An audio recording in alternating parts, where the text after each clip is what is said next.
Accueillons-le. Bonjour tout le monde. Comment est-ce que nous allons ce matin? Est-ce que vous êtes aussi bon que moi? Et la bonté de Dieu dans chaque vie au nom de Jésus. Nous devons comprendre que c'est la conférence des ministres des professionnels. Je vais prendre professionnel docteur. Si les docteurs se rassemblent tout seuls, et si un orateur doit leur parler, l'orateur ne va pas les divertir.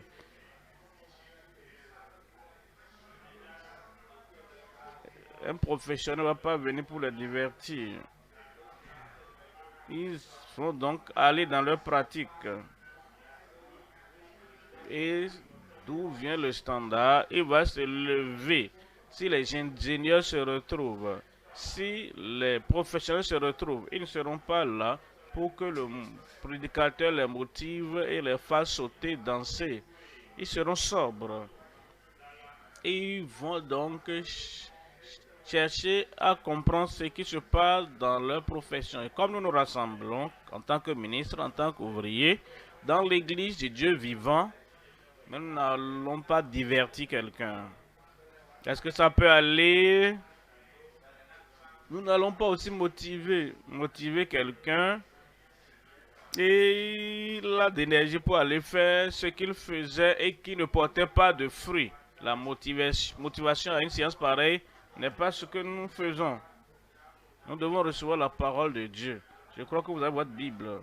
Et nous allons lire la Bible ensemble. Et vous le verrez vous-même. Où sommes-nous? Où est-ce que nous devrions être? Et quelle est la puissance qui doit nous conduire là où nous devrions aller? Et le Seigneur va édifier chaque vie aujourd'hui au nom de Jésus. Levez la main comme nous prions. Père, au nom puissant de Jésus, nous sommes là rassemblés pour toi. Nous ne sommes pas là pour nous divertir, pour nous féliciter pour les grandes choses que nous avons faites, mais pas pour cela. S'il y a quelque chose de grand, tu es le grand Dieu, le Dieu puissant, le Dieu merveilleux. Seigneur, nous prions que tu envoies la lumière de ta parole dans chaque cœur, dans chaque vie aujourd'hui, et que tu nous élèves pour être au niveau que nous devrions être pour ta gloire et pour la bonté de Dieu et pour l'expansion de l'Église au nom de Jésus. Élève ton peuple, revêt ton peuple de puissance et engage-nous, Seigneur, pour un service profitable dans le royaume de Dieu. Nous te remercions pour l'exaucement. Au nom de Jésus, nous prions. Et les professionnels, les ministres de Dieu crient. Que Dieu vous bénisse. Vous pouvez vous asseoir. Nous venons à cette session. Je vous parle ce jour du thème les éléments essentiels. Les éléments essentiels d'un ministère excellent. Le ministère d'un pasteur, d'un prédicateur, le ministère des ministres de Dieu. Et pour que cela soit excellent, pour savoir ce que sont les essentiels, quelles sont les choses, les éléments essentiels que je dois avoir pour savoir que ceci est essentiel, que ceci est quelque chose que je ne peux négliger. En Hébreu chapitre 8, verset 5. En Hébreu 8, verset 5.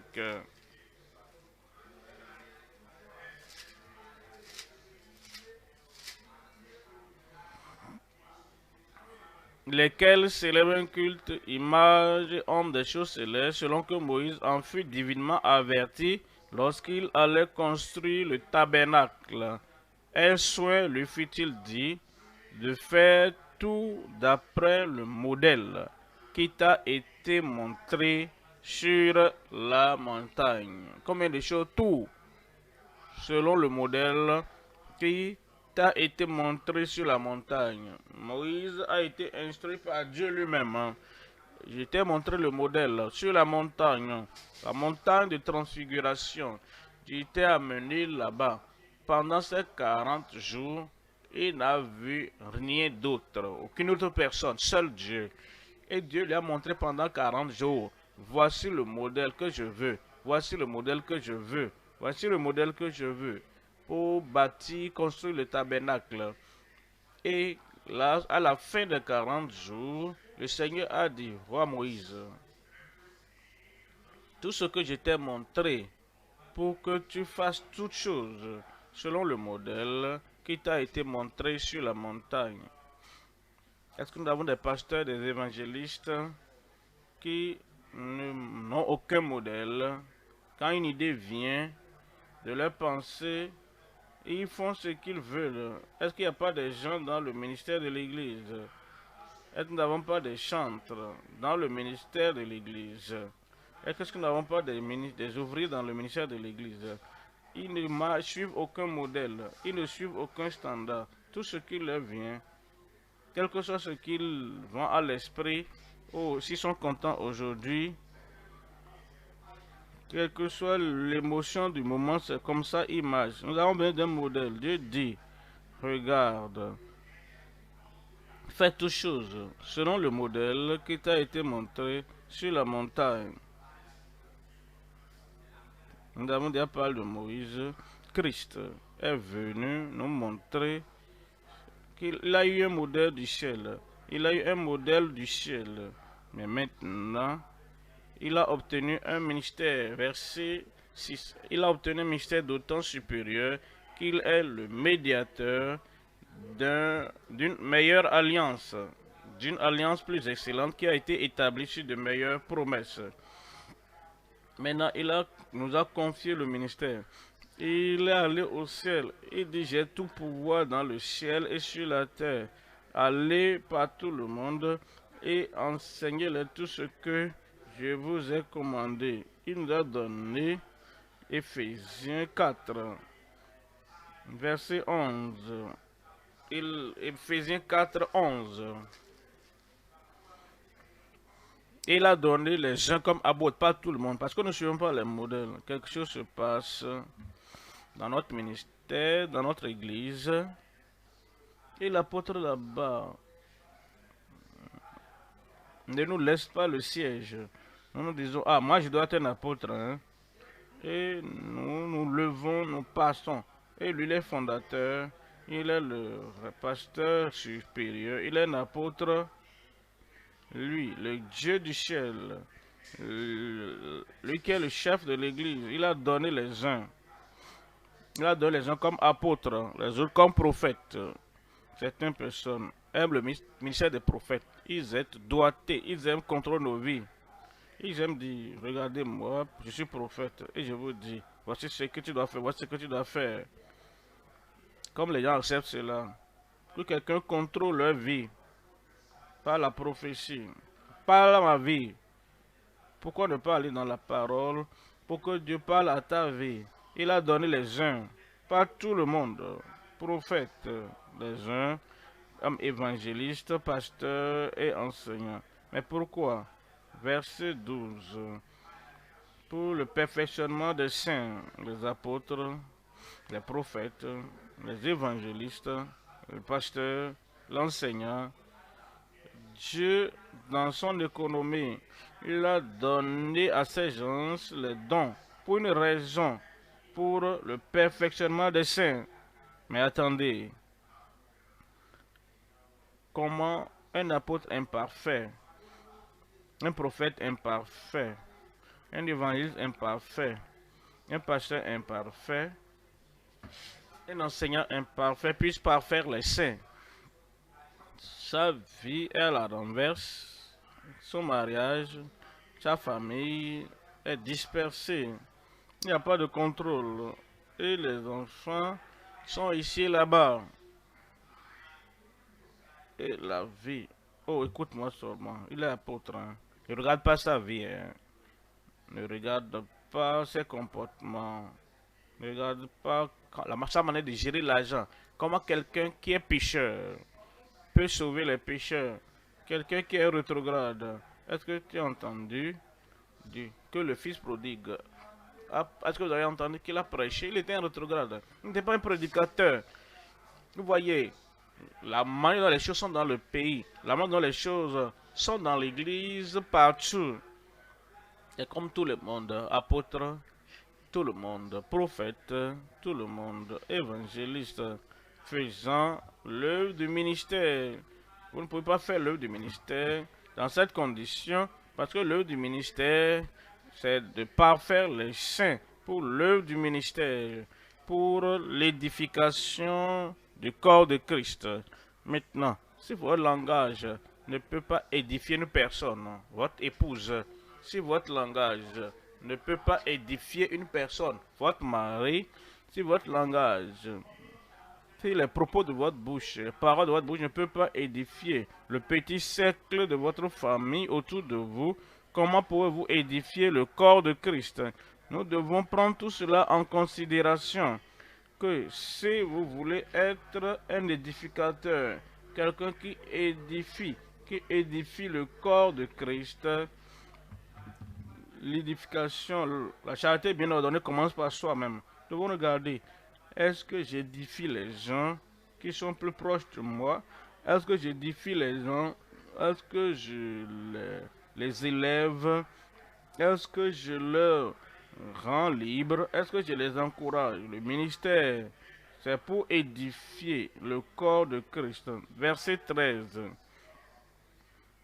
Verset 13, 10, jusqu'à ce que nous parvenons tous à l'unité de la foi et jusqu'à ce que nous soyons tous parvenus à l'unité de la foi.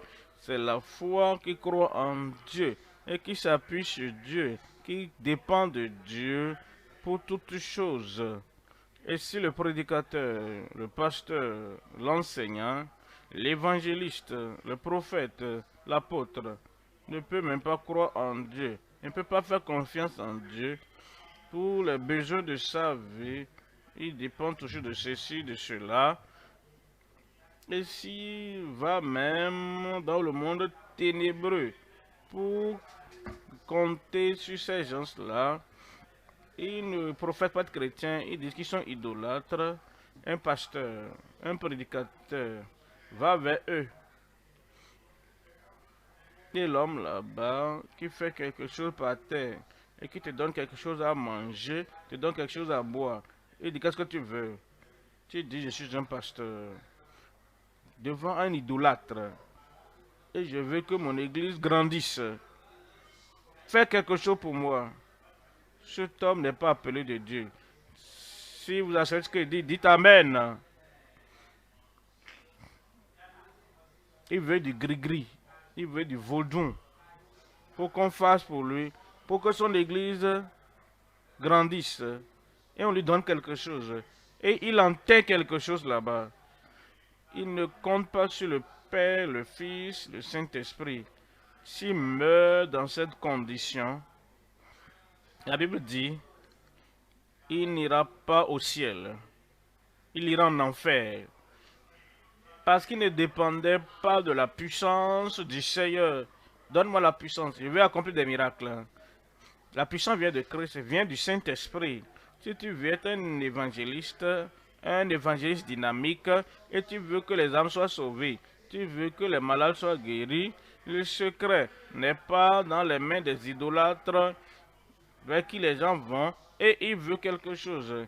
Tout ce que tu veux là-bas, peu importe le nombre de personnes qui sont guéries par ce type de puissance. Au dernier jour, Jésus a dit, ils diront, n'avons-nous pas prophétisé par ton nom, n'avons-nous pas fait beaucoup de choses merveilleuses en ton nom, mais je leur dirai, éloignez-vous de moi, vous qui commettez l'iniquité, je ne vous ai jamais connu. Si nous voulons servir le Seigneur, nous devons venir et nous devons suivre le modèle. Pierre n'est pas allé pour prendre puissance derrière quelque part, pour pouvoir susciter, faire quoi que ce soit ou faire les miracles qu'il faisait. L'apôtre n'est pas allé vers une puissance derrière quelque part pour faire ce qu'il faisait. Si tu es comme ça, tu dois faire comme ce qu'ils ont fait dans les Actes des Apôtres. Tu dois croire et confesser. Tu dois brûler tout ce que tu as reçu par le passé, parce que notre Dieu est suffisant. Et Jésus est suffisant. Et nous tous, membres, les ministres, Nous prêchons à ces gens-là, nous les édifions, nous les encourageons, jusqu'à ce que nous parvenons tous à l'unité de la foi et de la connaissance du Fils de Dieu, pour tous parvenir à l'unité de la foi et de la connaissance du Fils de Dieu, à l'état d'homme fait à la mesure de la stature parfaite de Christ. Verset 14, afin que nous ne soyons plus des enfants flottants et emportés, à ceux avec qui nous prêchons, que nos membres à qui nous prêchons, et ceux que nous évangélisons, qui ne soient plus des bébés ou des enfants flottant et emportés à tout vent de doctrine par la tromperie des hommes, par leur ruse dans les moyens de séduction. Verset 15. Mais que professant la vérité dans la charité, nous croissions à tous égards en celui qui est le Christ. L'objectif du ministère, les essentiels du ministère, c'est que nous puissions enseigner, que nous prêchions pour que ceux qui nous écoutent puissent grandir. Ils ne vont plus être des bébés, des enfants, ignorants des doctrines de la Bible et ignorants des possibilités en Christ toute leur vie. Ils vont donc croître en celui qui est le chef, Christ. Nous allons voir 3 points dans le message ce matin. Premièrement, le sacrificateur parfait avec un ministère excellent pour tous les hommes. Il est notre modèle. Il est notre modèle. C'est lui notre but. C'est celui que nous regardons. Il l'a fait et nous pouvons aussi le faire. Le sacrificateur parfait avec un ministère excellent pour tous les hommes. Deuxième point, le prophète promis avec un message et un mandat essentiel. Christ, on avait prophétisé que Christ viendra et il est venu faire ce qu'on avait dit à son sujet, qu'il viendra faire. Et en son temps, au moment approprié, il est venu. Et il est venu avec un message essentiel. Il n'a rien dit de redondant. Il n'a jamais rien dit d'inutile. Il n'a jamais rien dit dont nous ne devons pas entendre. Il avait la connaissance du ciel, la connaissance des anges, la connaissance des hommes, la connaissance de la terre, la connaissance de l'histoire, la connaissance du présent et la connaissance des prophéties. Mais il n'a pas donné ça. Il nous a donné le message essentiel et il nous a donné le mandat essentiel. Troisième point, les précieuses promesses pour chaque membre et chaque ministre. Le premier point, le sacrificateur parfait avec un ministère excellent pour tous les hommes.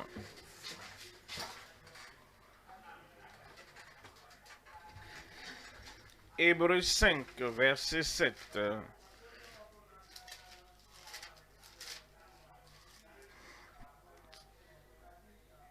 Hébreux 5, verset 4 dit « Nul ne s'attribue sa dignité s'il n'est appelé de Dieu comme le fut Aaron. » Verset 5. « Et Christ ne s'est pas non plus attribué la gloire et devenu souverain sacrificateur. » Il n'a pas sauté pour le devenir Père. Qu'est-ce qu'il doit faire?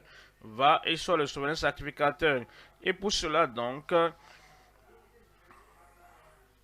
mais il la tient de celui qui lui a dit « Tu es mon fils, je t'ai engendré aujourd'hui. » Le chapitre 5, ce même chapitre 5, toujours verset 9. Verset 9 maintenant. Et qui, après avoir été élevé à la perfection, est devenu pour tous ceux qui l'obéissent l'auteur d'un salut éternel. Souligné, qui lui obéissent. Je voyage et je vois des gens qui pensent qu'ils sont sauvés quand ils vivent dans la désobéissance. J'ai trouvé des gens qui pensent qu'ils sont nés de nouveau et ils vivent dans des choses diamétralement opposées à ce que Christ a dit. Ils vivent dans toutes sortes de péchés, toutes sortes de mal, et ils font toutes sortes de gymnastiques. Et ils professent être membres du corps de Christ. Et ils professent être ministres dans le royaume de Dieu. Comprenez, à cause de ce qu'il a enduré, il a pourvu, il est devenu l'auteur d'un salut éternel pour tous ceux qui lui obéissent. Dans le verset 10, Dieu l'ayant déclaré souverain sacrificateur, Dieu l'ayant déclaré souverain sacrificateur selon l'ordre de Melchisédek. Ce premier point est en 3 éléments. Premièrement, le ministère excellent de notre souverain sacrificateur. Deuxième élément, le ministère exalté dans les lieux célestes. Et troisième élément, notre ministère attendu en tant que saint sacerdoce. Premier élément, le ministère excellent de notre souverain sacrificateur. Souverain sacrificateur. Quel est notre ministère? Hébreux 7, verset 25. Hébreux 7, verset 25. Chapitre 7 d'Hébreux, verset 25. C'est aussi pour cela qu'il peut sauver parfaitement ceux qui, lui notre Seigneur, lui le souverain sacrificateur, il peut sauver parfaitement ceux qui s'approchent de Dieu par lui, étant toujours vivants. Nous ne venons pas à Dieu par un ange. Nous ne venons pas à Dieu par le fondateur de notre dénomination. Nous ne venons pas à Dieu sur la base de notre titre. Voici qui je suis et je viens en la présence de Dieu. Et je dis, Dieu, je te parle. Et on ne mentionne pas Jésus. Il ne passe pas par Jésus. Il est le chemin, il est la vérité, il est la vie. Il est la seule porte par laquelle nous pouvons aller au Père, par lequel nous pouvons aller au ciel. Il nous dit donc, notre Christ, notre Sauveur, notre Seigneur, il est également capable de sauver parfaitement ceux qui viennent, rapprochent de Dieu par lui, étant toujours vivants pour intercéder en leur faveur. Verset 26. Verset 26. Il nous convenait en effet d'avoir un souverain sacrificateur comme lui, saint, ça c'est Christ, innocent, ça c'est Christ, innocent c'est Christ. Vous savez, dans certaines églises et des assemblées communion, nous craignons certaines personnes, non? Et c'est à cause de ce qu'ils disent. Ils disent, hey, écoutez, si tu ne fais pas ce que je te dis, et tu me cites la Bible, comme si tu allais à la vie profonde, Bible là, si tu ne fais pas ce que je te dis de faire, et je jette une malédiction, personne dans le pays, personne dans aucun pays ne peut te sortir de cette malédiction. Maintenant, Christ n'est pas comme ça. Il ne nuit pas les autres, il ne fait pas du mal aux autres, il ne maudit pas les autres, il ne détruit pas les autres. Et pour les poursuivre avec une puissance qui va détruire leur vie, ça ce n'est pas Christ. Regardez Christ, parce qu'il est saint, innocent, sans tache, séparé des pécheurs, plus élevé que les cieux. C'est notre Sauveur, je serai comme lui. Et tu seras comme lui au nom de Jésus. Deuxième élément, le ministère exalté. Le ministre exalté dans les lieux célestes. Hébreux 8.1. Le point capital de ce qui vient d'être dit, c'est que nous avons, voici le point capital, le résumé, voici la conclusion logique, c'est que nous avons un tel souverain sacrificateur qui s'est assis à la droite du trône de la majesté divine dans les lieux célestes, dans les cieux. Verset 2. Comme ministre du sanctuaire et du véritable tabernacle qui a été dressé par le Seigneur et non pas un homme. Dans le verset 6. Maintenant, il a obtenu un ministère d'autant supérieur. Un ministère d'autant supérieur. Maintenant, si vous voulez suivre son modèle, et vous prenez Moïse, excellent, mais ce n'est pas d'autant supérieur. Aaron, excellent, mais pas d'autant supérieur. David, excellent, mais pas d'autant supérieur. Pas d'autant supérieur, mais lui, Christ, au-dessus des anges, au-dessus des hommes, au-dessus des gens religieux de chaque génération et de toute dispensation.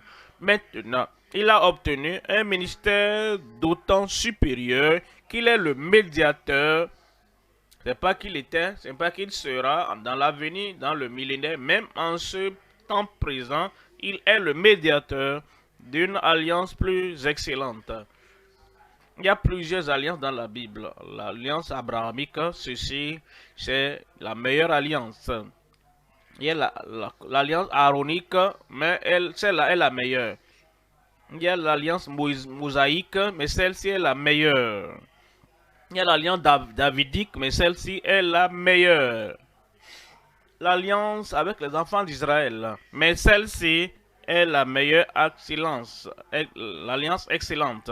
Mais il a obtenu un ministère d'autant supérieur qu'il est le médiateur d'une alliance plus excellente qui a été établie sur de meilleures promesses.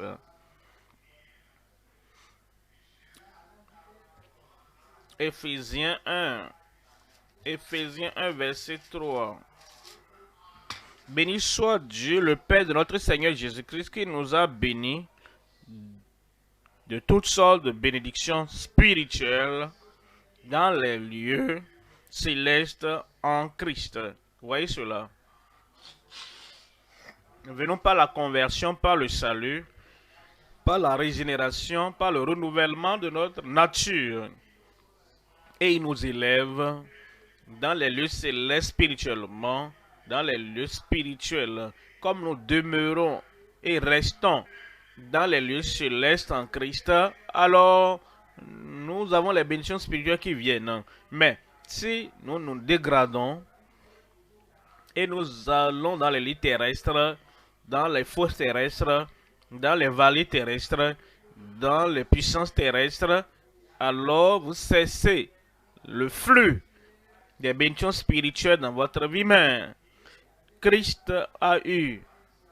Mais nous avons obtenu par Christ, nous avons été bénis par Christ de toutes sortes de bénédictions dans les lieux célestes. En Christ, demeurez là-bas, restez avec lui là-bas, unis à Christ. Chapitre 2 d'Éphésiens, Éphésiens chapitre 2, verset 6. Il nous a ressuscités ensemble. Il nous a fait asseoir ensemble dans les lieux célestes en Jésus-Christ. Si ton siège est absent et tu n'es pas assis avec Christ, en apprenant de Christ, en contemplant la beauté et la gloire de Christ, satisfait en la présence de Christ, ton siège est vacant. Où est-il? Où est-il? Où est-il? Il est allé vers les puissances derrière la cour là-bas. Il n'est pas là. Alors tu n'auras pas le ministère auquel il nous appelle, mais tu demeures, tu restes, tu es assis dans les lieux célestes avec Jésus-Christ. Tu ne dévies pas vers les traditions, tu ne dévies pas vers l'idolâtrie, tu ne dévies pas vers autre chose, même pas la psychologie, même pas la philosophie des hommes. Tu demeures et tu restes là-bas et tu es assis ensemble avec lui dans les lieux célestes. Les bénédictions inédites, innombrables seront pour toi, même ce matin au nom de Jésus. Troisième élément maintenant. Notre ministère attendu en tant que saint sacerdoce. Le ministère attendu de nous. Ah, peut-être que tu as été nommé enseignant pour leur enseigner une matière donnée. Ah, on m'a mis dans la classe pour me préparer pour le bac. Et ils ont une attente à mon égard. Les autres enseignants étaient là avant. Mais maintenant, ils ont dit, ils voulaient que je sois là. Oh, ce n'est pas gloire à Dieu, je suis enseignant. Oh, gloire à Dieu, j'enseigne la classe d'examen. Mais il y a une attente. Tu es médecin. Et on te donne donc la licence pour travailler. Ah, je suis docteur. Oh, j'ai maintenant l'agrément. L'Association nationale des docteurs attend quelque chose de toi. Et les patients qui viennent, ceux aussi qu'on amène là-bas, pour que tu puisses les traiter, ils ont une attente. Le ciel aussi a une attente. Il nous a mis dans le ministère, quel que soit le titre et quelle que soit la position, il y a un ministère attendu de nous en tant que saint sacerdoce. En réalité, notre titre et notre description en tant que saint sacerdoce. 1er Pierre au chapitre 2, verset 9. 1er Pierre, chapitre 2, verset 9. 1er Pierre 2, 9. Vous, au contraire, vous êtes une race élue, un sacerdoce royal, dignifié, un sacerdoce royal, une nation sainte, un peuple acquis. Voyez cela, voyez la description de ces gens-là. Nous qui sommes appelés dans le ministère et nous qui sommes membres du corps de Christ, il y a donc une attente. Et c'est dans ce verset, une race élue. Il y en a qui ne sont pas choisis parce qu'ils n'ont pas répondu à l'appel à la repentance, l'appel à la justice et à la régénération. Et parce qu'ils n'ont pas répondu, ils ne sont pas encore choisis. Il dit beaucoup sont appelés, mais peu sont élus. Maintenant, nous faisons partie de cette génération choisie. Un sacerdoce qui est dignifié et honoré, royal. Et les comportements, les actions, les dispositions et l'apparence partout peuvent dire, ah, lui il est différent. Quand tu vois un docteur, il s'habille comme un docteur. Il est différent, elle est différente. Et quand tu vois un homme qui construit la route, personne ne doit te dire, ah, ça c'est telle personne. Mais l'apparence et le contrôle, la manière dont il tient debout, tu peux dire, ah, cet homme, il est un ingénieur. Ah, ça, c'est la personne en charge de la construction. Vous le voyez là, comme tel qu'il parle. Il regarde le modèle. Il regarde toutes choses. Et il fait tout. Vous pouvez le voir. Le ministre. Les gens doivent pouvoir aussi voir dans ton comportement, dans ta conduite, dans ta vie, dans ton caractère. Il doit pouvoir reconnaître que tu es sacerdoce royal, une nation sainte. Quelqu'un prêche. Hey, regardez-moi, écoutez-moi.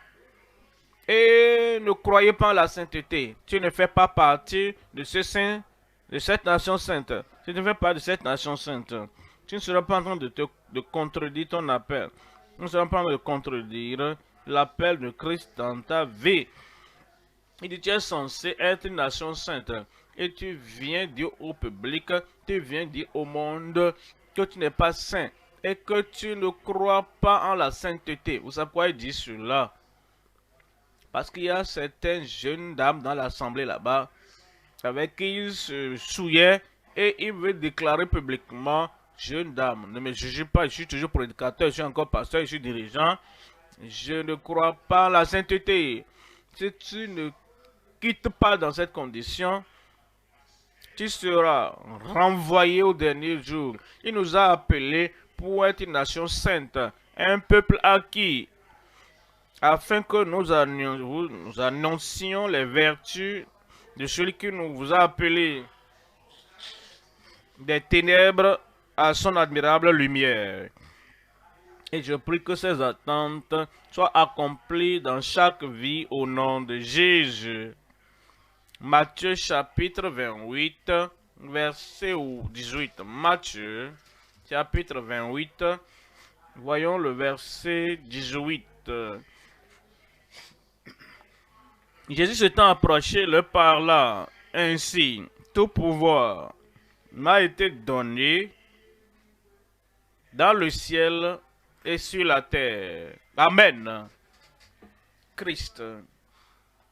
Le Père l'a honoré, Christ. Le Père l'a exalté, Christ.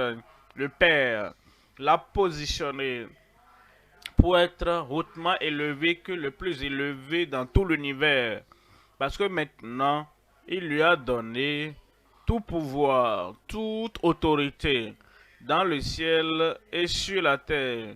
Voyez le verset 19, dit, allez, allez, parce que vous êtes avec moi et je suis avec vous, parce que tout pouvoir m'a été donné, aucun pouvoir sur la terre ne peut vous faire tomber quand vous demeurez là où je vous ai placé. Allez donc, faire de toutes les nations, combien de nations?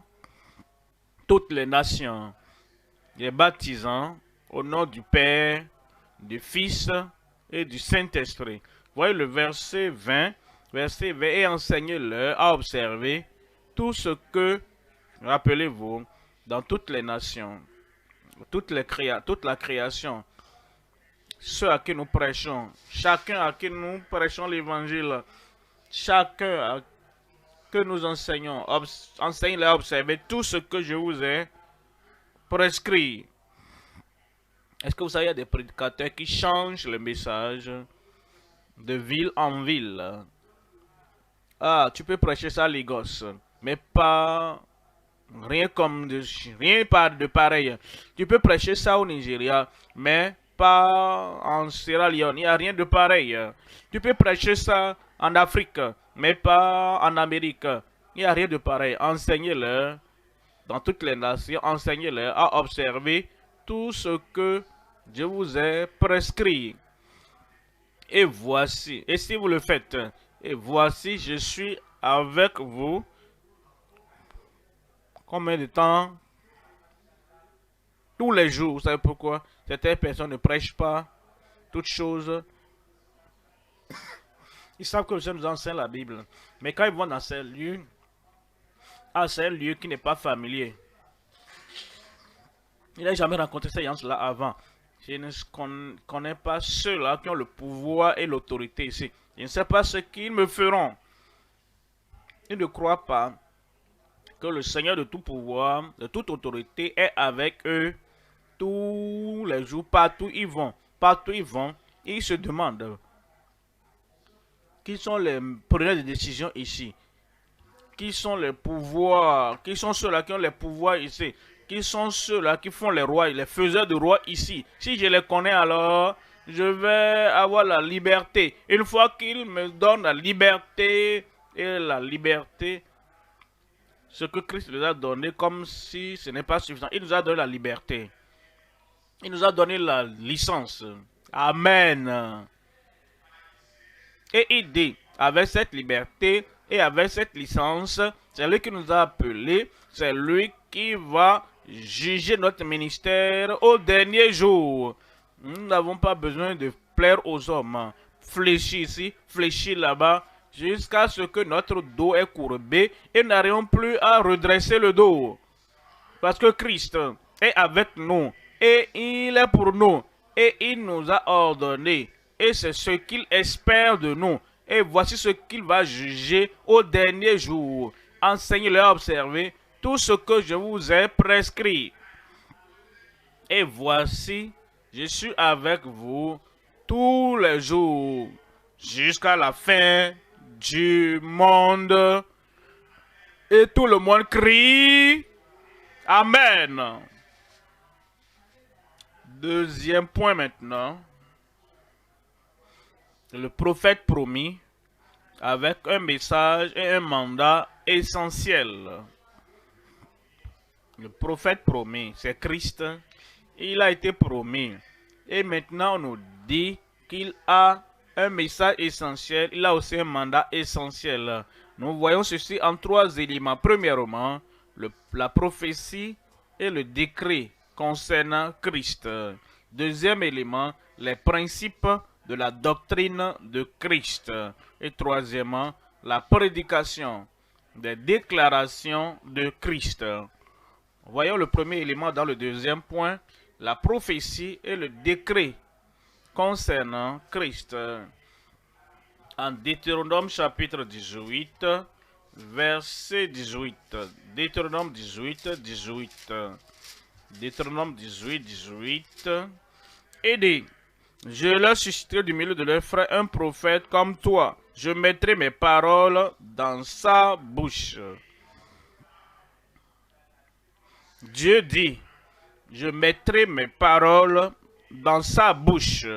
Moïse, tu es comme l'enseignant de primaire et tu commences l'éducation spirituelle des enfants d'Israël. Et tout ce que je t'ai dit, tout ce que je mets dans ta bouche et que tu déclares est au niveau préliminaire. Maintenant, le plus grand, le plus élevé, le plus saint, le céleste viendra.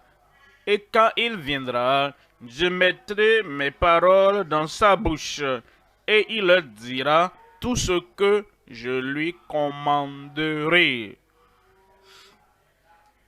Il parle de Christ. Verset 19 dit, et si quelqu'un n'écoute pas mes paroles qu'il dira en mon nom, c'est moi qui lui en demanderai compte. Comment savoir de quoi il parle? Acte chapitre 3. Comment savons-nous que c'est de Christ qu'il parlait? Verset 22. Acte 3, 22. Moïse a dit, le Seigneur votre Dieu vous suscitera dans vos frères un prophète comme moi. Comme moi, Moïse, vous l'écouterez dans tout ce qu'il vous dira. Vous voyez parler de la repentance, écoutez. Il va parler de la restitution, écoutez-le. Il vous parlera de la nouvelle naissance, de la régénération, écoutez-le. Il vous parlera de la vie juste. Si votre justice ne surpasse, n'est plus grande que celle des scribes et des pharisiens, vous n'entrerez point dans le royaume de Dieu. Il parlera de la pureté de cœur, il parlera de la sanctification, écoutez-le. Il parlera du mariage, un homme, une femme, jusqu'à ce que la mort vous sépare. Je mettrai mes paroles dans sa bouche, écoutez-le. Il parlera de la moisson, il parlera de l'évangélisation, écoutez-le. Il parlera de la guérison et il va prononcer la guérison sur les gens, écoutez-le.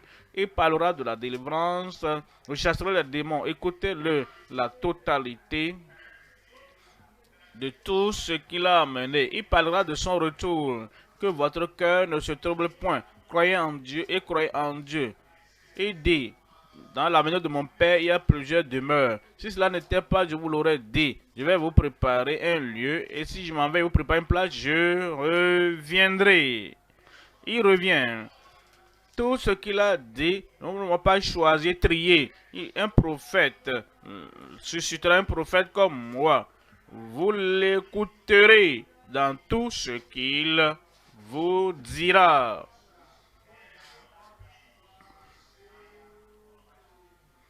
Verset 26 nous dit, c'est à vous premièrement que Dieu ayant suscité son serviteur, Jésus, là, maintenant nous identifions ce prophète à venir.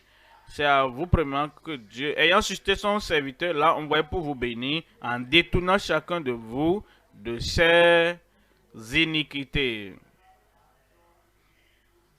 Deuxième élément, les principes de la doctrine de Christ. Il nous a appelés et il dit, je m'en vais, je vous mets là comme mes ambassadeurs. Et ce que je devrais prêcher, allez prêcher cela. Ce que je devrais faire, allez et faites-le. Ce que je devrais mettre, ce sur quoi je dois mettre l'emphase et de mettre là sur la terre, allez et mettez l'accent dessus, partout, en tout lieu. Vous allez et il nous donne les principes de la doctrine de Christ. Il dit dans le chapitre 6 d'Hébreux, verset 1. Hébreux 6, verset 1.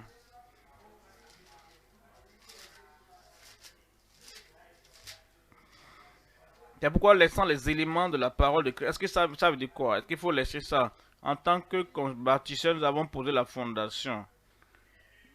Laissant la fondation, bâtissons les murs, mettons les structures ensemble. Allons au toit. On ne peut pas poser la fondation à tout moment.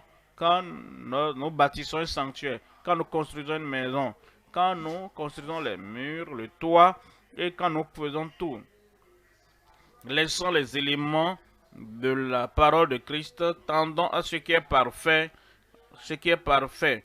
Ça, c'est ce que la parole dit, sans poser à de nouveau le fondement de quels sont les principes, les éléments de la doctrine écrits premièrement, la repentance des œuvres mortes. Quelles sont les œuvres mortes? Les œuvres d'un homme mort, mort dans les péchés des offenses. Il n'est pas né de nouveau. Il n'est pas encore la vie en Christ. Et il est mort. Toutes les œuvres qu'il fait, il peut donner de l'argent, il peut même prêcher, il peut même prier, il peut peut-être faire ce qu'il veut faire pour dire que je délivre des gens.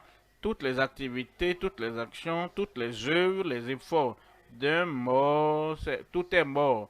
Il dit, devons nous repentir de cela. Ça, c'est le fondement de la doctrine de Christ. Ensuite, il dit,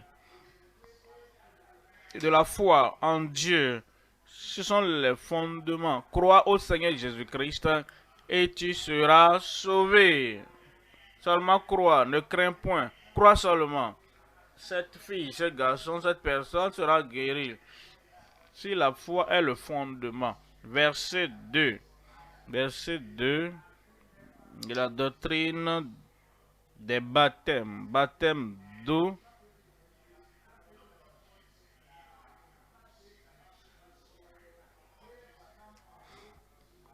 Il veut que tu portes ta croix et que tu le suives. Il veut que tu renonces à toi-même, quelle que soit la souffrance. Tu es baptisé dans ce baptême dans lequel j'ai été baptisé. Le baptême d'eau, le baptême du Saint-Esprit, le baptême dans la persécution et de l'imposition des mains. Ce n'est pas encore le plus haut niveau du ministère, ce n'est pas le sommet du ministère, c'est le fondement régulier des doctrines de Christ et de la résurrection des morts. Christ reviendra et les morts seront ressuscités incorruptibles. Et il y aura donc l'enlèvement. Et quand il viendra, je vous montrerai un mystère. Nous ne mourrons pas tous, mais nous serons tous changés en un clin d'œil, en un instant, comme si vous clignotez les yeux, la trompette sonnera. Et les morts en se ressusciteront. Nous qui serons restés vivants, nous serons tous ensemble enlevés avec eux. L'enlèvement, la résurrection fait partie des doctrines de Christ et du jugement éternel. Il y aura le jugement du grand trône blanc. Certains iront dans l'étang de feu, ceux qui ne sont pas nés de nouveau, mais qui professent être nés de nouveau. Ceux dont les vies ne reflètent pas la nouvelle naissance, le salut, la régénération, le changement de vie.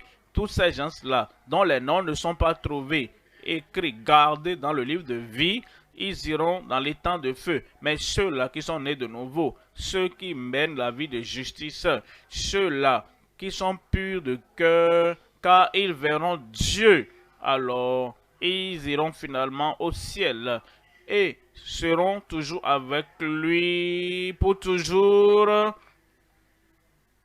Tu seras là au nom de Jésus. Ce n'est pas de la bouche, c'est la repentance. Ce n'est pas parler de la bouche, c'est la restitution. Vous savez quoi? Quand j'étais devenu chrétien et j'ai entendu parler de la restitution, il y avait une pensée qui était toujours dans mon cœur. Je ne voulais rien faire.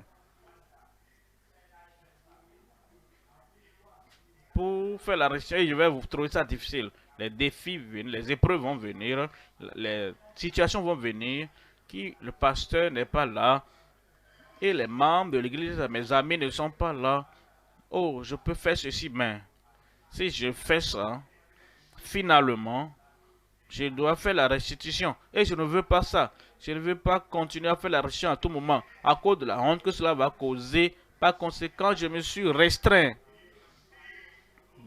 Avec l'Esprit de Dieu et la grâce de Dieu, je me dis, tout ce que je ne voudrais pas restituer, je vais me garder de ça.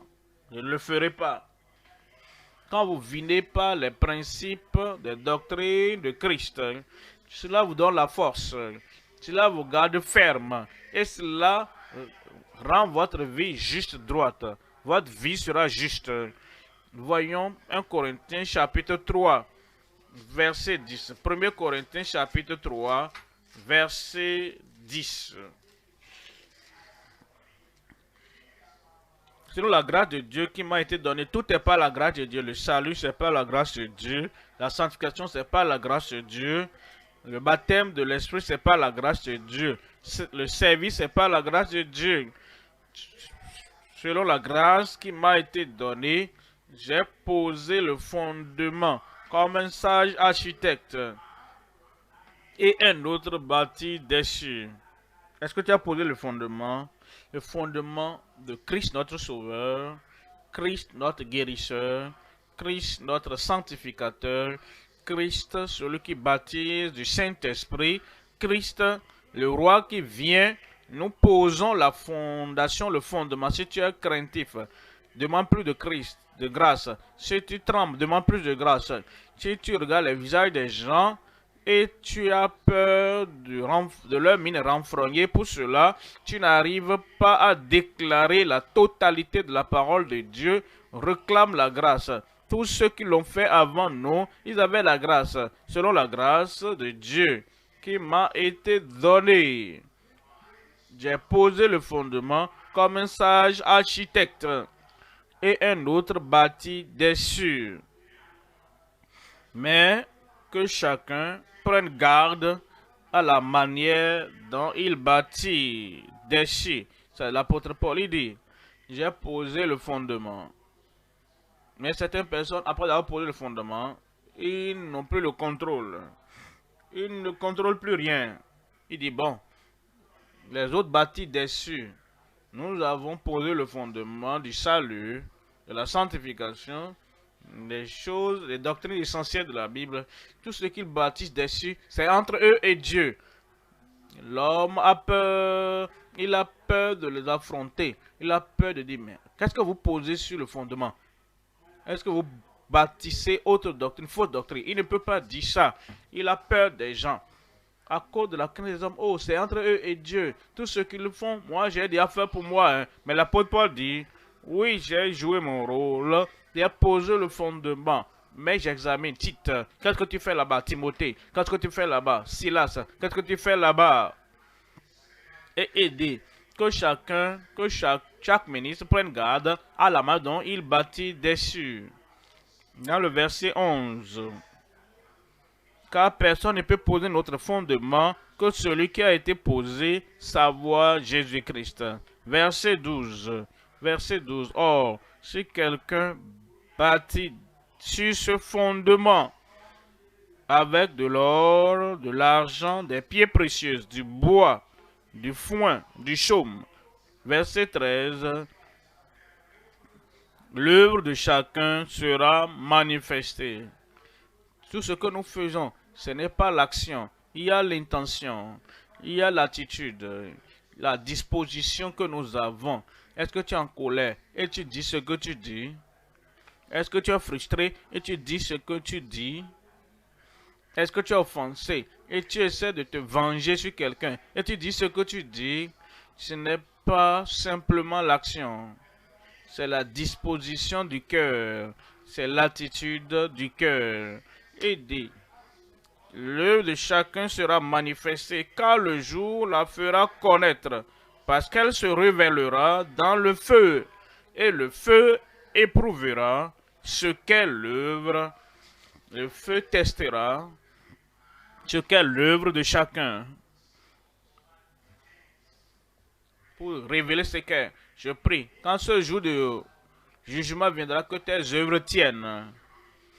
Troisième élément, la prédication des déclarations de Christ. La prédication des déclarations de Christ. Nous devons veiller à cela. Parce qu'il y a plusieurs prédicateurs. En réalité, plus ils ont tort, plus ils sont audacieux. Je vais vous dire ça maintenant. Ils disent, notez ça. Ça, c'est pas dans la Bible. Mais moi, tel prophète, moi, tel prédicateur, moi, tel apôtre, moi, je dis, et ils se mettent au même niveau que Christ. Non seulement ça, au-dessus de Christ. Et ils rabaissent, ils démolissent, ils détruisent, ils dispersent tout ce que Christ avait dit. Et ils se mettent comme autorité finale.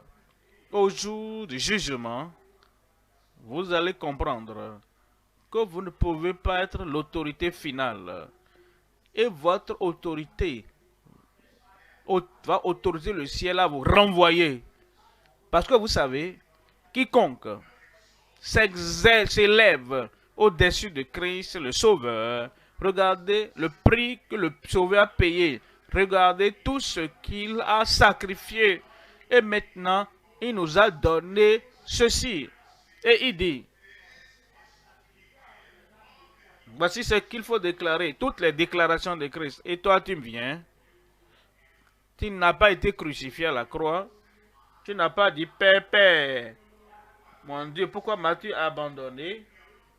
Tu n'as pas crié, j'ai soif. Tu n'as rien souffert. Rien. Ou même la moindre des souffrances de Christ. Tu n'as pas fait cela. Et tu viens maintenant. Où est-ce que tu as vu la Bible? Où est-ce que tu as rencontré Christ? Et il dit aux membres de l'Église, et tu les mets sous tes liens. Et je dis, le ciel va t'oublier, nous allons t'oublier. Un bon amen. Et Jésus est venu à la résurrection. Et Jésus est venu. La pierre a été roulée. Et Jésus est venu.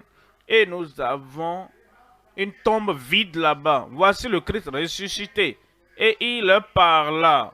Tout pouvoir m'a été donné dans le ciel et sur la terre. Quelqu'un dit Amen. Vous savez, quand nous venons et allons dans le ministère, moi par exemple, il y a de cela 50 ans, quand la vie profonde a commencé, plusieurs que je connais maintenant, je ne les connaissais pas. J'étais simplement venu et j'enseignais à l'étude biblique. Il n'y avait pas de personnalité, il n'y avait pas d'individu, ou homme ou femme. Hein. Que je veux voir le visage, ils étaient tous mes étudiants. Et c'était des gens qui venaient apprendre de moi. Maintenant, des années sont venues passer, 50 ans sont venus passer, et je connais plusieurs personnes maintenant que je ne connaissais pas il y a déjà 50 ans. Mais Christ est toujours le premier dans ma vie. Et aucune nouvelle personne que je vais connaître. Il n'y a aucune nouvelle autorité que je vais connaître. Et je vais dire, ah, parce qu'il est là. Oh, je ne peux pas parler. Attendez, je ne le connaissais pas il y a cela des années. Maintenant, s'il vient, il ne va pas remplacer Christ. Et je vais dire, ah, cette dame-là est là. Si je parle de la mondanité maintenant, si je parle de l'habillement, et tu t'habilles comme le monde, ayant la parure d'une prostituée. Ah, cette femme sera offensée. Je ne la connaissais pas il y a 10 ans.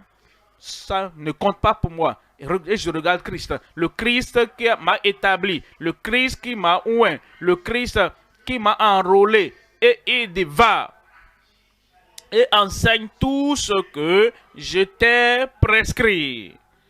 Et c'est ce que nous devrions faire à tout moment. Regardez à Jésus, l'auteur, le consommateur de notre foi. Voyez le verset 19. Verset 19. Allez, faites de toutes les nations des disciples les baptisants au nom du Père, du Fils et du Saint-Esprit. Verset 20. Et d'enseigner-leur à observer tout ce que enseignez-leur à observer, à obéir. Enseignez-leur à faire tout ce que enseignez, à observer, à prier pour avoir la grâce, pour faire toutes choses. Enseignez-leur à observer tout ce que je vous ai prescrit. Et voici, je suis avec vous tous les jours jusqu'à la fin du monde. Et le peuple de Dieu crie Amen. Le Seigneur sera avec toi. Tu ne vas pas te retirer. Tu feras, diras, prêcheras tout ce que Christ a commandé. Attendez, attendez. Regardez ici, s'il vous plaît. Il dit, et ils s'en allèrent, prêchant la parole. Le Seigneur confirmait la parole par les signes et les prodiges. Rappelez-vous cela. Ça, c'est Marc 16, 20. Si je vais, je sais ce que Christ a dit de prêcher aux pécheurs.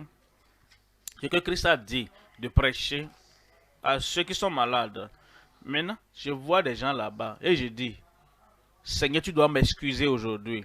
À cause de tel homme, de telle femme, je ne peux pas dire ça maintenant. Ils seront offensés. Et ce n'est pas mon état. Et si quelque chose arrivait ici, je suis ici par de moi-même. Et je dévie de la prédication de Christ. Le Seigneur ne va pas confirmer la parole que je prêche par crainte. Le Seigneur ne va pas confirmer ce que tu dis parce que tu es incrédule et tu ne peux pas prêcher la parole de Christ. Ce qu'il va confirmer, c'est sa parole. Ainsi, si tu veux la confirmation du ciel, tu dois dire, tu dois prêcher, tu dois déclarer simplement ce qu'il t'a donné à déclarer. Et il sera avec toi à tout moment, partout, jusqu'à la fin du monde. Un autre Amen. Si tu crois cela, c'est exactement ce que tu vas faire. Vous savez, je me demande, comment Daniel, en Babylone, il disait et faisait ce que le Père Céleste voulait qu'il le fasse. Et on dit, Daniel, il y a une fosse au lion. Si tu atterriras là-bas, si tu ne fais pas ce que le comité a décidé, et tu continues à prier le Dieu du ciel, lion, qui a créé les lions, qui t'a créé, Dieu ne va pas permettre à ce qu'il a créé, détruire ce qu'il a créé. Ils ont dit, Shadrach, Meshach et Abednego, vous pensez que c'est comme votre pays là? Ici c'est Babylone, hein? Ça c'est une idole. Et c'est ce que nous adorons ici. Si vous ne voulez pas fléchir, si vous ne voulez pas vous courber, si vous dites, je suis un homme de conviction, un homme de courage, et voici là où je tiens à... Comprends. Pour Nebuchadnezzar, ne suis pas ses principes. Voici maintenant la fournaise ardente. Et ils ont dit, roi, nous ne sommes pas dérangés de te répondre là-dessus. Vas-y seulement et fais ce que tu veux faire. Notre Dieu que nous servons nous délivrera de la fournaise ardente. Quoi? Personne n'a jamais affronté Nebuchadnezzar pour lui parler face à face comme ça. Il s'est fâché dans sa colère. Il a dit de lier ces gens-là. Et il a appelé les soldats, les hommes les plus forts, les costauds. Jetez-les là-bas. Je vais leur enseigner une leçon. Nebuchadnezzar, le ciel va t'enseigner une leçon. Et il les a jetés dedans. Et toutes les cordes de Babylone qui les liaient, tout a été brûlé. Tout ce qui est de Babylone sera brûlé de ta vie. Et ils se sont levés. Et ils marchaient dans le feu. Nebuchadnezzar n'a jamais vu quelque chose de ce genre. Miracle, le miracle va t'arriver.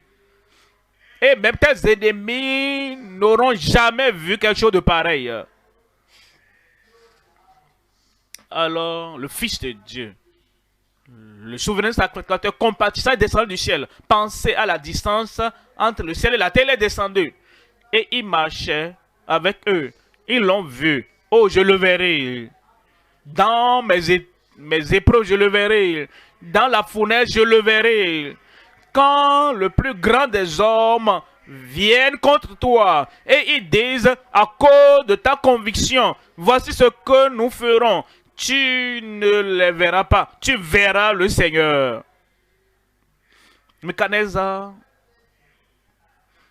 il était toujours en fureur et se réjouissait dans son autorité. Il dit, j'ai la fournaise, j'ai la fureur et j'ai l'objectif. Si je veux jeter quelqu'un dans la fournaise, alors ils sont dedans maintenant. Je vais maintenant regarder leurs cendres. Personne ne verra tes cendres. Et il regardait dedans. Il a dit quoi?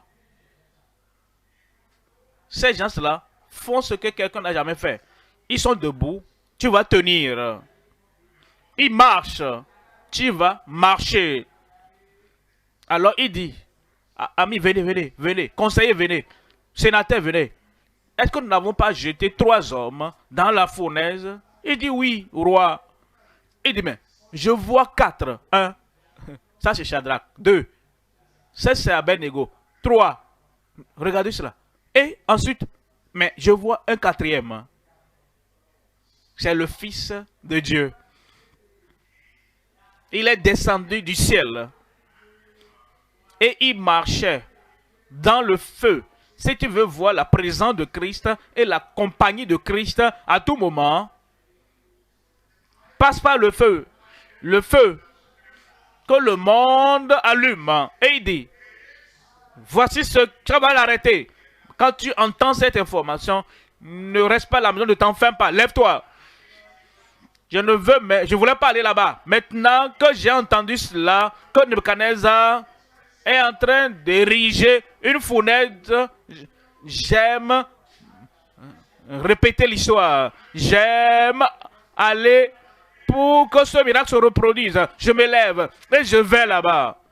Et Christ sera ton compagnon. Et il dit, Shadrach, Meshach et Abednego, serviteurs du Dieu très haut. Ah, tu les connais maintenant. Tu sais qui ils sont maintenant. Tu connais leur titre maintenant. Serviteurs du Dieu très haut. Du Dieu vivant. Sortez. Et nous sommes désolés. Nous devons arrêter la communion avec l'homme céleste. Il est reparti. Et ils sont sortis. Et ils les ont examinés. Et ils n'ont vu aucune marque, aucun signe de la fournaise sur eux. Le feu du ciel est dans ton âme, est dans ton corps, est dans ta langue. Et le feu du monde ne pourra jamais avoir de place d'emprise dans ta vie au nom de Jésus.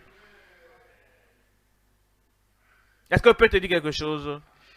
Après cette expérience, personne sur terre n'a encore menacé Meshach, Shadrach et Abednego avec le feu.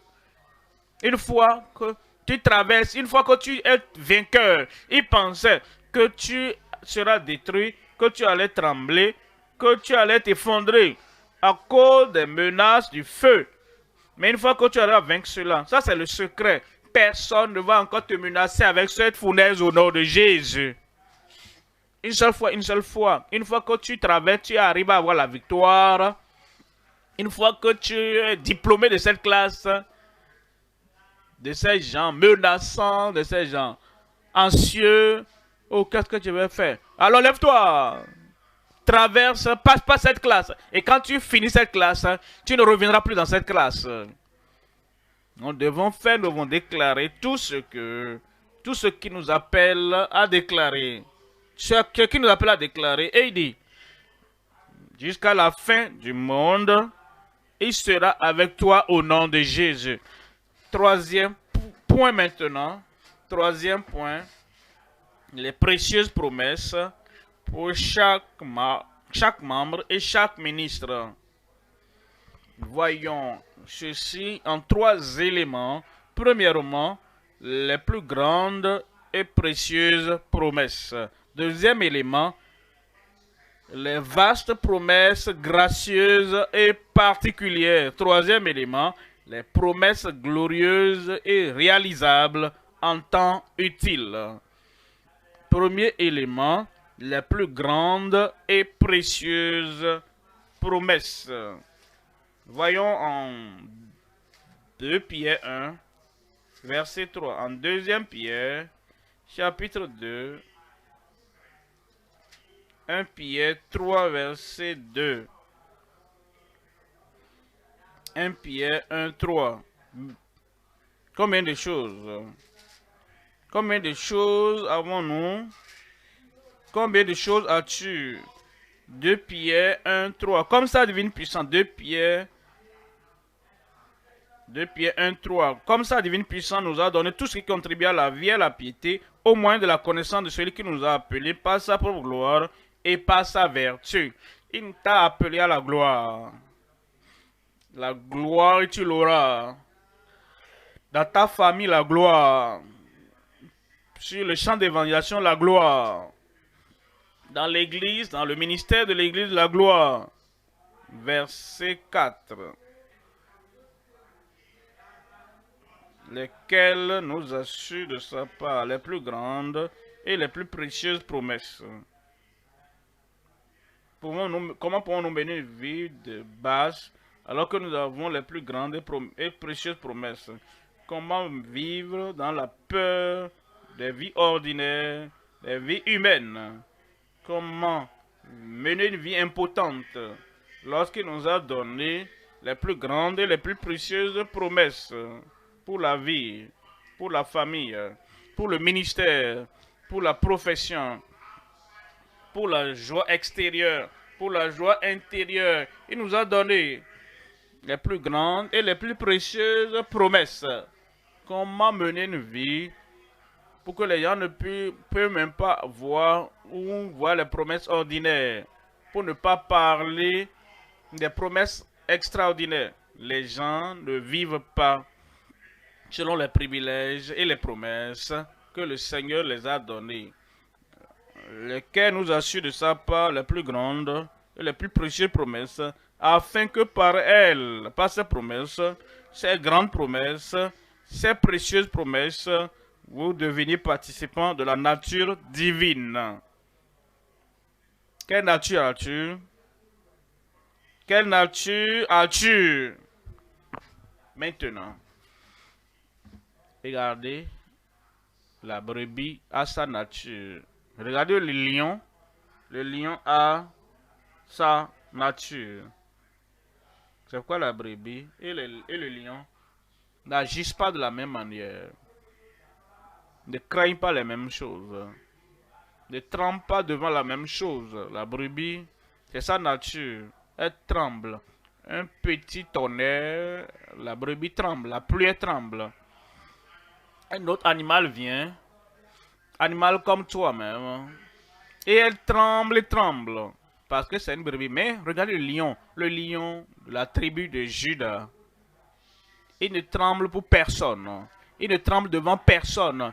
Il n'a peur de personne. Le lion de la tribu de Juda, il a sa nature. Maintenant, il t'a donné et tu es devenu participant de cette nature divine. Quelqu'un crie Amen. Mais la nature du roi, la nature du Seigneur et la nature du lion, la tribu de Juda, qu'est-ce que tu crains? Pourquoi tu crains? Tu ne peux même pas sortir. Tu entends quelque chose dans les journaux, tu as peur, tu n'arrives pas à sortir. Quelqu'un, tu as entendu que les menaces de quelqu'un, et il donne un signe.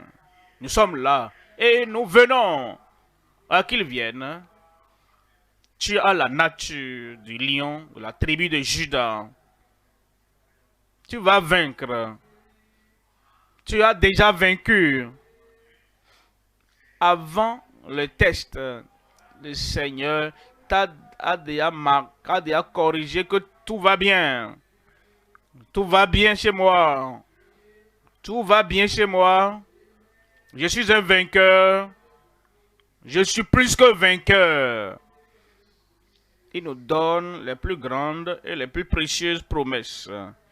et nous avons la nature divine, en fuyant la corruption qui existe dans le monde par la convoitise. Deuxième élément,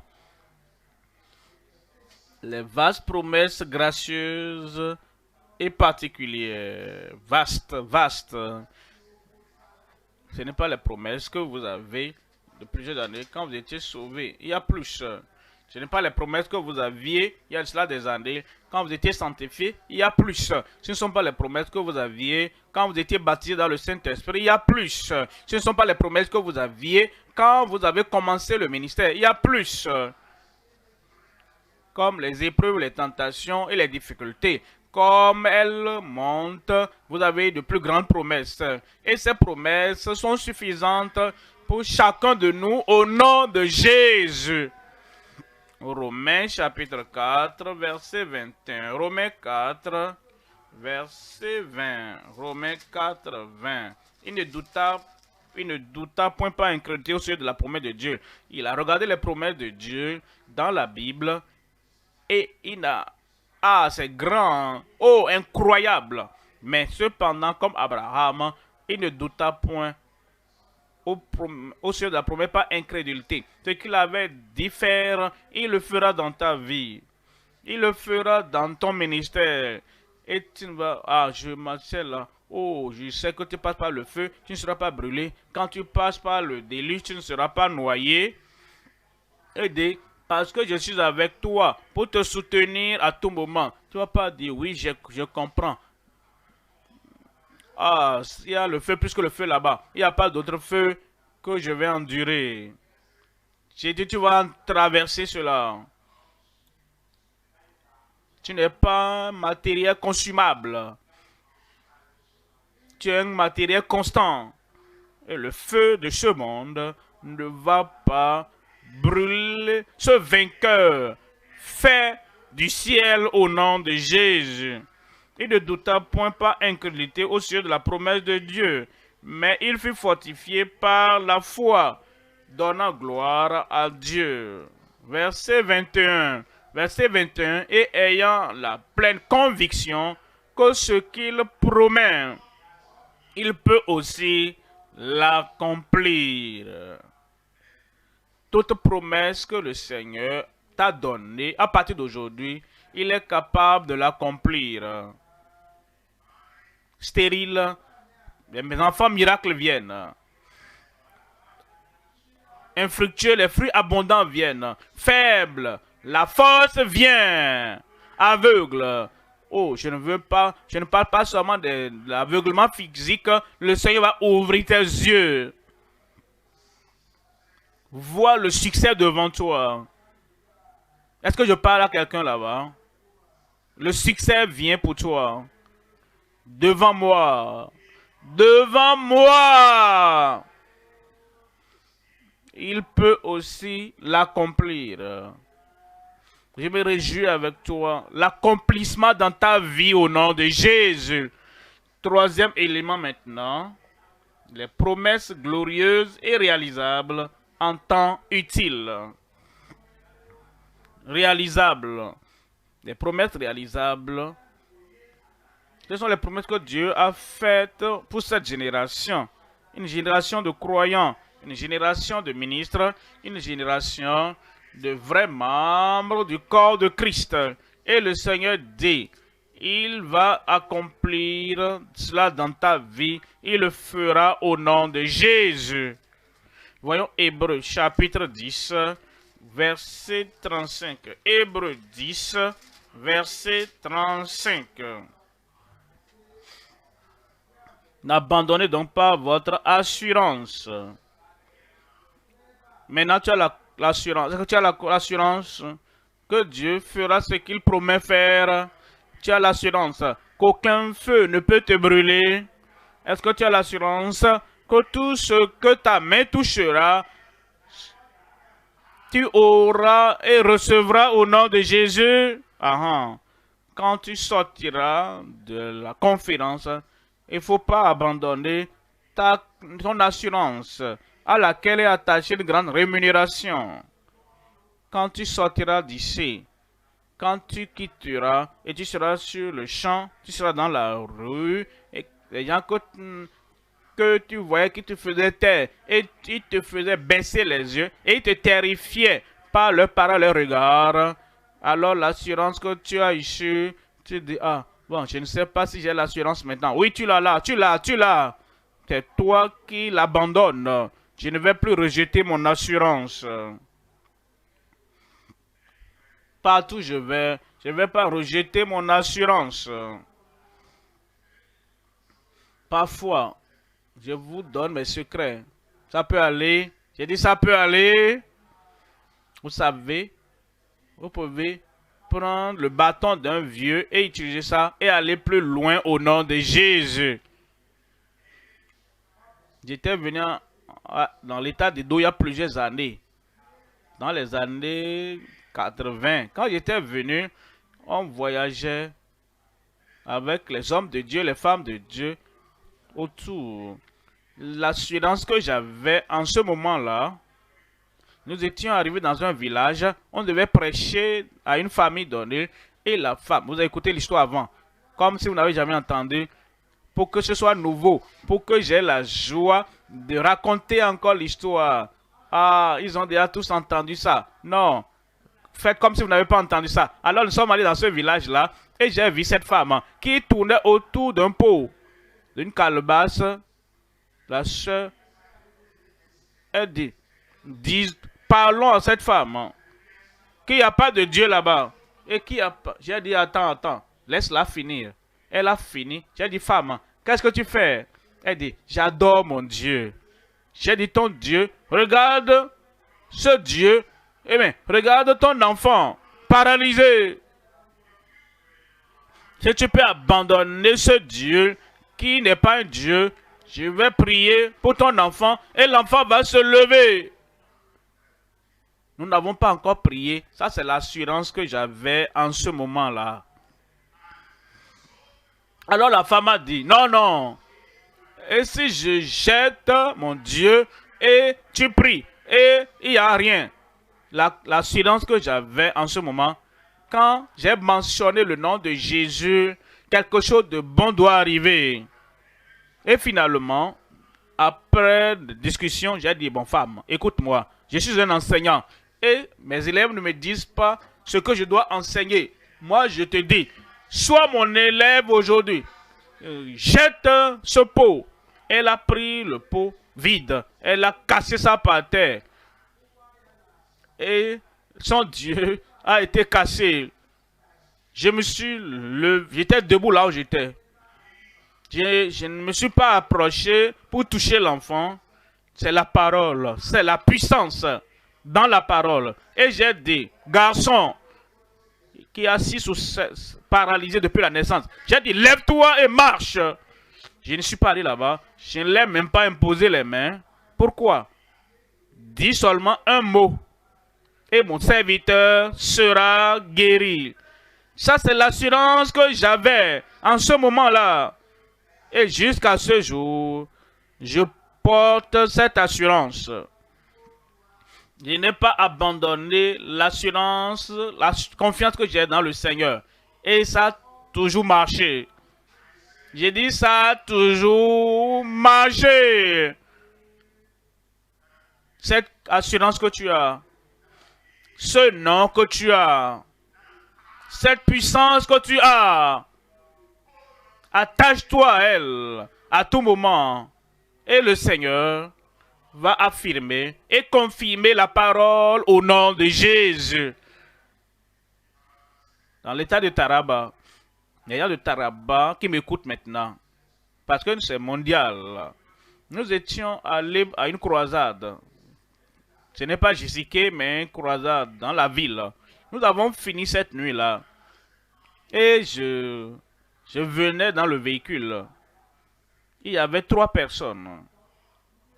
Un sur une natte, l'autre sur une natte et l'autre dans un fauteuil roulant, les 3. Et comme ils étaient là, je sortais et l'agent de sécurité a dit, oh, nous sommes désolés, pasteur. Nous devons renvoyer ces gens-là. On ne sait même pas quand ils sont arrivés. Il dit, c'est quoi? Il dit, ils étaient paralysés. des paralytiques à côté de mon véhicule. Avant de rentrer dans mon véhicule, tu les vois là à côté. On va les renvoyer avant qu'on vienne. J'ai dit, mais pourquoi veux-tu les renvoyer? Ils veulent quelque chose. Ils vont avoir ce qu'ils veulent. Alors, je suis arrivé vers le véhicule et j'ai dit, je ne les ai pas touchés. J'ai dit au nom de Jésus, au nom de Jésus, au nom de Jésus, levez-vous. Et je suis entré dans mon véhicule. Et nous sommes partis. Avant que nous ne sortions de la cour, avant d'arriver à la porte, j'ai entendu des cris derrière. Le premier s'est levé. Le deuxième s'est levé. Et le troisième s'est levé. Ça, c'est l'assurance que j'avais en son temps. Et je vous dis, aujourd'hui, beaucoup d'eau ont passé sous le pont. Beaucoup de tests sont venus. Plusieurs défis sont venus. Mais je n'ai pas abandonné cette assurance. Et je vous assure, à partir d'aujourd'hui, comme vous avancez, comme vous allez de l'avant, comme vous prêchez, la puissance que vous recevez ici maintenant, parce que je vais déclarer la puissance sur votre vie, la puissance que vous aurez maintenant apportera l'assurance céleste, l'assurance dynamique. Partout où vous allez, la puissance sera manifestée à travers vous. Et vous n'allez pas abandonner cette assurance. Votre Père dans le Seigneur a retenu son assurance et il a la récompense, la rémunération, les fils et les filles. N'abandonnez pas votre assurance. Ce que Dieu m'a suscité à faire, vous le ferez. Ce que Dieu me permet de faire, vous le ferez. Retenez cette assurance. Je vois des vainqueurs devant moi. Je vois des réalisateurs devant moi. Je vois des gens qui vont manifester l'assurance dans le nom de Jésus-Christ devant moi. Au nom de Jésus. Levez-vous et réclamez cela. Réclamez cela dans la prière. Réclamez cela. Vous n'allez pas abandonner votre assurance.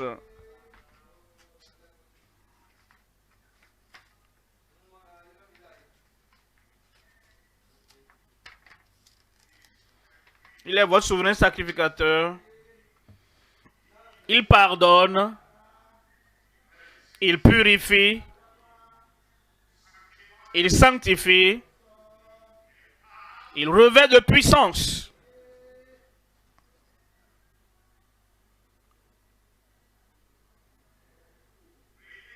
Demeure dans les lieux célestes en Christ. Tu as une nouvelle nature, une nouvelle vie. Il t'a élevé.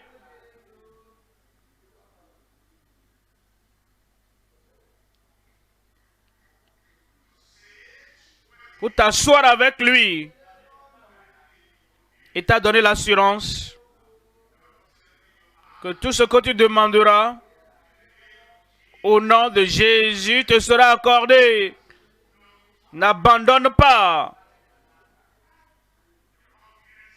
l'assurance de la foi. Crois qu'il est celui récompense ceux qui le cherchent.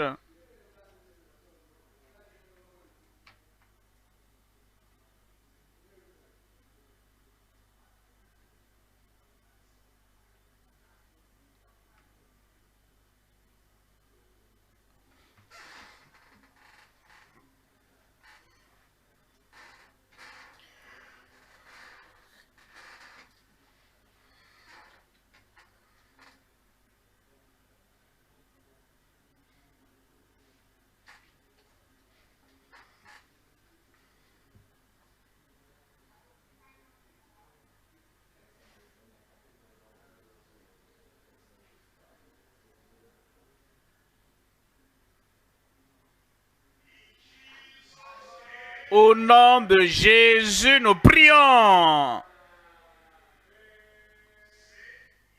Dis au nom de Jésus, j'ai prié.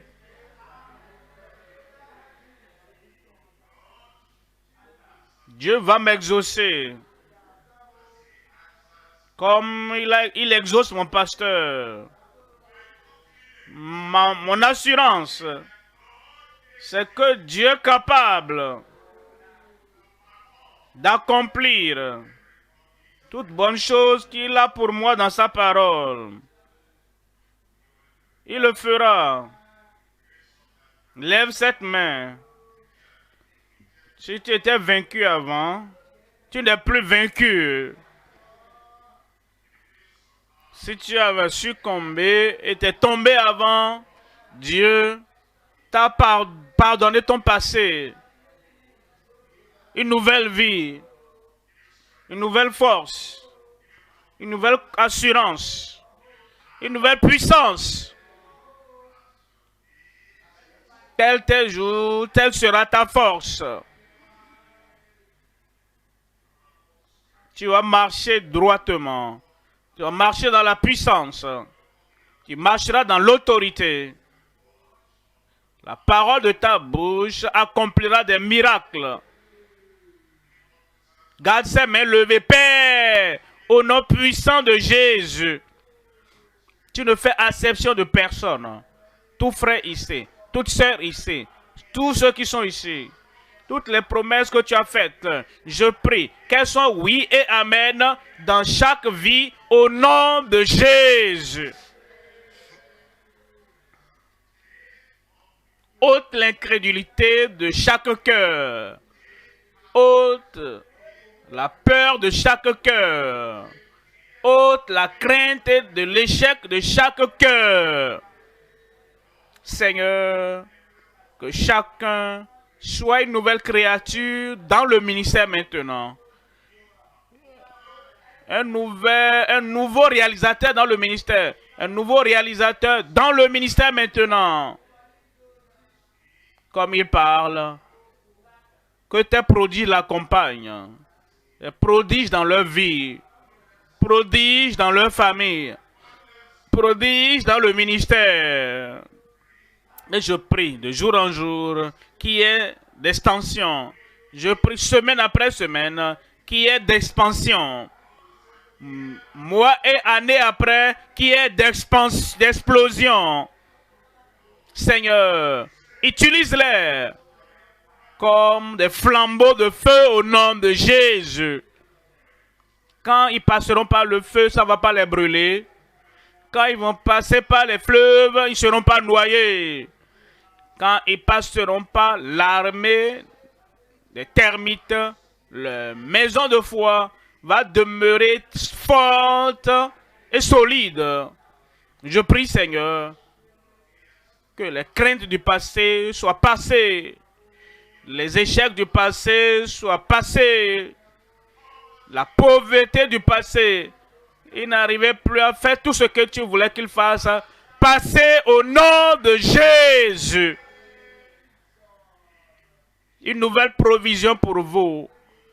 Une nouvelle prospérité pour vous. Un nouvel accomplissement dans votre vie.